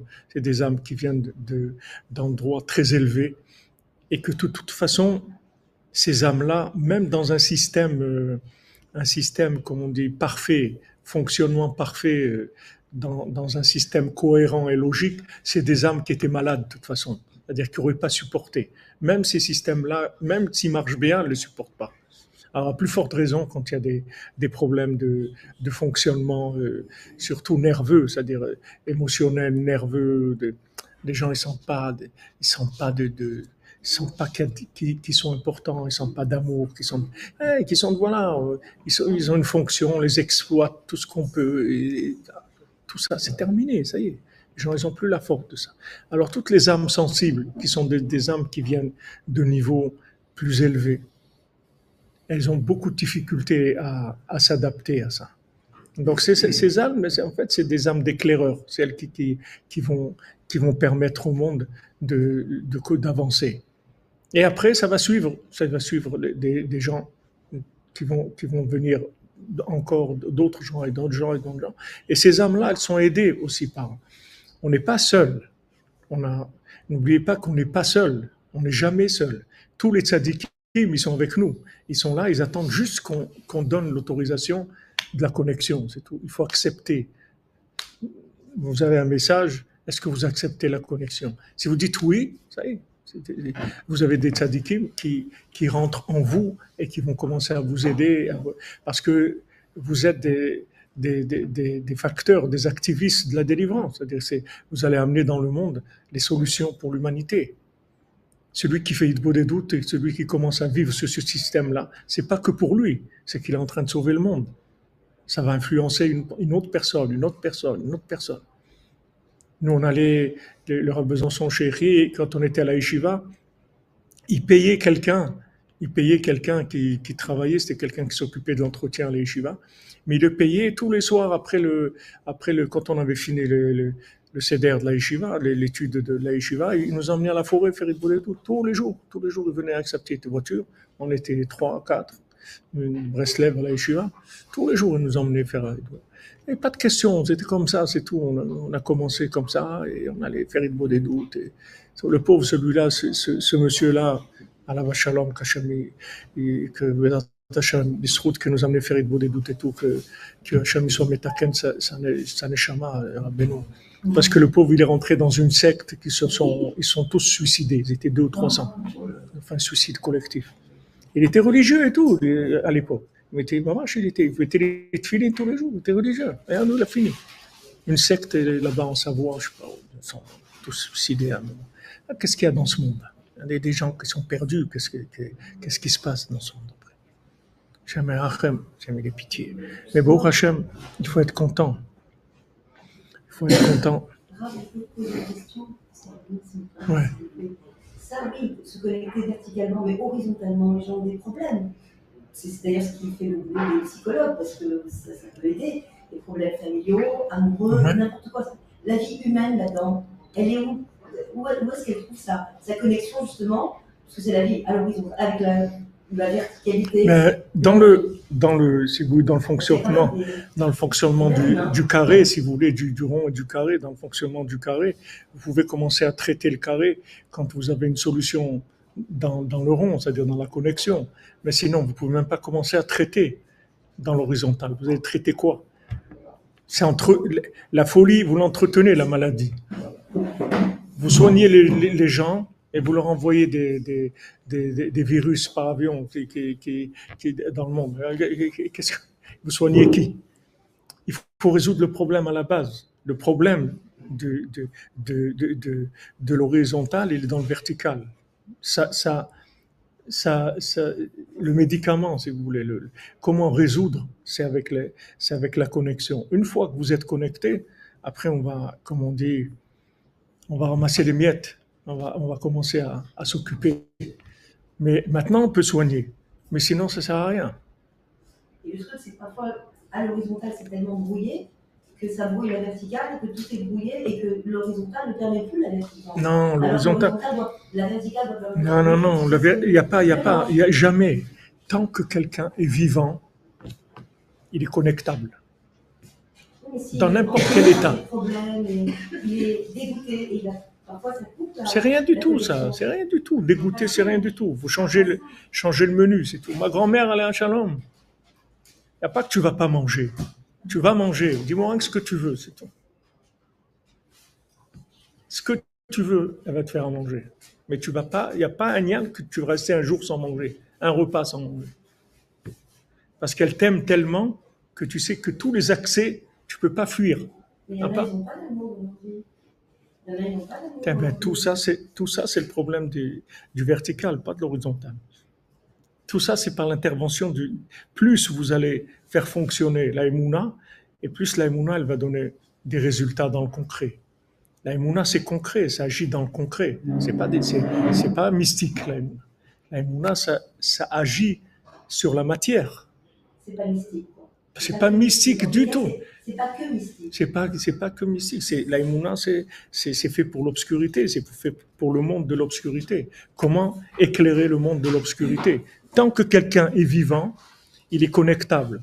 Mais maintenant, c'est pas tout le monde qui a le pouvoir de le connecter, qui peut l'éduquer, qui peut s'occuper de lui. Il faut trouver la personne adéquate qui a le langage. Mais tant que quelqu'un est vivant, c'est pour ça que dans la Torah, on fera tout pour sauver une vie humaine. Tout. Même pour faire vivre quelqu'un un jour, on fera un jour de plus dans sa vie, on fera tout ce qu'on peut pour faire vivre une personne, même un jour. Mais pourquoi? Parce que un jour dans ce monde-là, une personne, elle peut faire des réparations énormes, elle peut faire des choses extraordinaires. L'homme, ce que je vous ai dit hier, c'est le centre du monde. Un jour de vie pour une personne, c'est énorme. Un jour, nous, on voit comme ça, il y a un après l'autre, on croit que ça n'a pas de valeur. Mais un jour, c'est énorme. On fera tout pour sauver une vie humaine. Parce qu'une vie, quelqu'un vivant, il est connectable. Et quelqu'un de connecté, c'est la présence de Dieu sur terre. On fera tout pour l'aider à vivre. Même si quelqu'un il est malade à l'horizontale, il est malade dans le fonctionnement, on fera tout pour l'aider à se maintenir et à se soigner parce que il est connectable.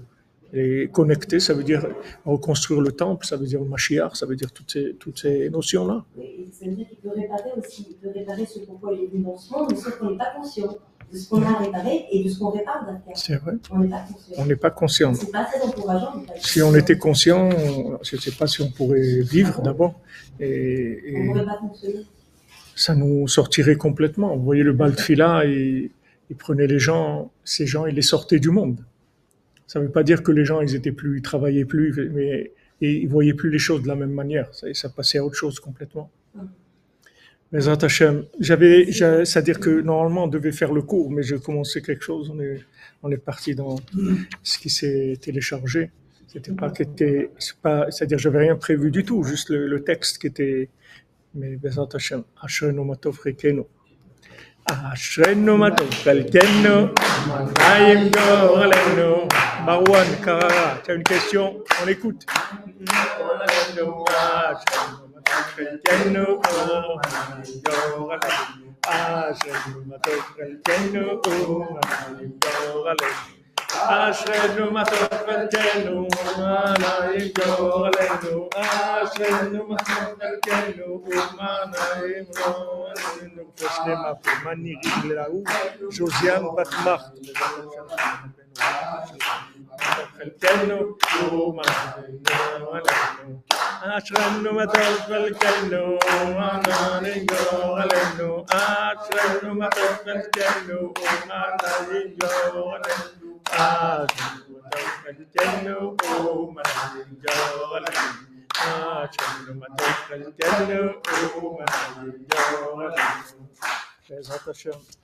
Alors on se retrouve sur le web, dans les nuages, dans le cloud à 3h du matin et demain Bezrat Hashem pour fêter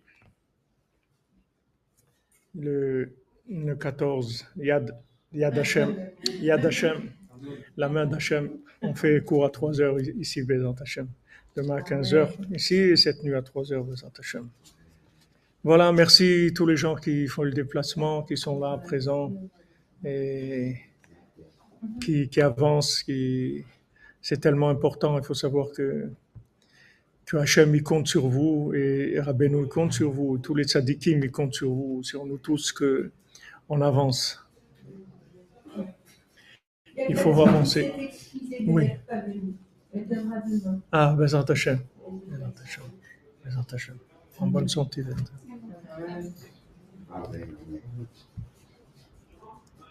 Presque fini. Il y a 2 mots. 2 mots? Oui. Okay. J'ai juste à vous demander, mais très important.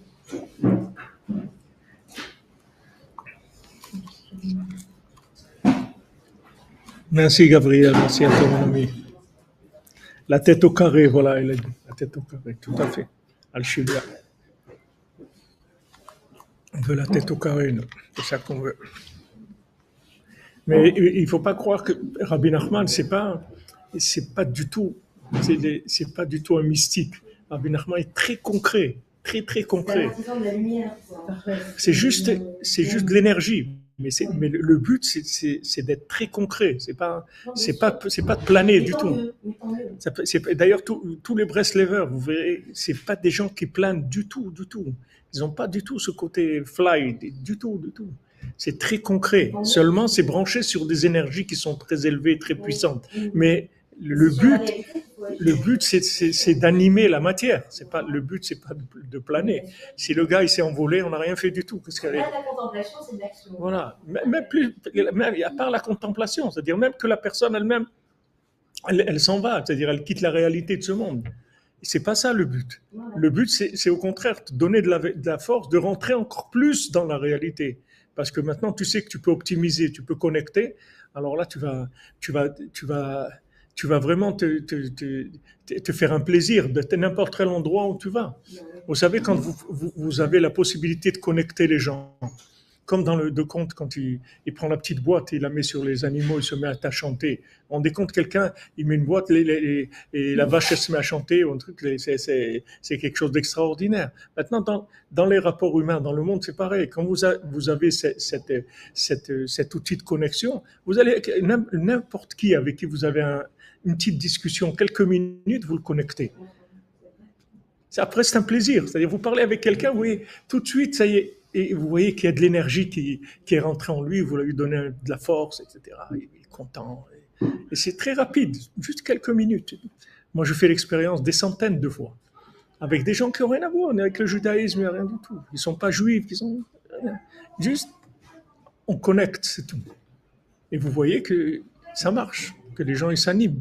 Donc le but, c'est vraiment de concret, c'est pas du tout de planer. C'est plus intelligent que de planer comme ça en l'air, finalement, et déprimer en fait. Les romantiques, c'était un peu ça, mais pour être c'était dans la c'est une fuite. C'est une fuite. Et les gens, ils ont trouvé ça pour fuir, c'est tout. Sinon, ils n'arrivent pas à supporter. Alors, mais nous, Rabbi Nachman nous apprend que non seulement on fuit pas, mais il nous pousse à rentrer dans la réalité des choses. Encore plus. De forcer. Rabbi Nachman, il n'aimait pas les gens il voulait pas que ses élèves s'habitent dans des endroits retirés, et tout, qu'ils soient dans les villes, dans des endroits où il y a du monde, etc. Parce qu'il voulait qu'ils participent à à la vie sociale. Très important. Ou à côté, si on veut habiter à côté.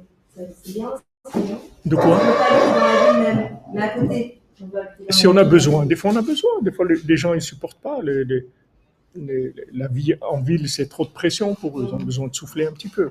Mais disons, c'est de la thérapie. C'est pas le but. Le but, c'est d'être dedans et d'énergiser, donner de la force, donner de la force, d'avoir des voisins, des gens qui vous voient tous les jours et tout. Vous savez pas ce que c'est. Vous vous rendez pas compte. Mais quelqu'un qui est connecté, les gens, ils le voient. Les gens, ils le voient. Ils le voient tout de suite. Et même s'ils ne vous parlent pas, et même s'ils vous voient passer tous les jours, ça le fait quelque chose. Et vous souriez parfois. Ouais, des fois, il y a un peu de connivence, des fois, ça arrive. Voilà, les amis. Moi, mais Yitzhak Glassman, c'est vrai que le Baltfila, il est fait sortir de la ville dans ce qui est écrit, mais on a donné une interprétation de ça que disait les Breslever Aumann, que c'est pas sortir de la ville physiquement, c'est qu'il est sorti de la façon de vivre dans la ville.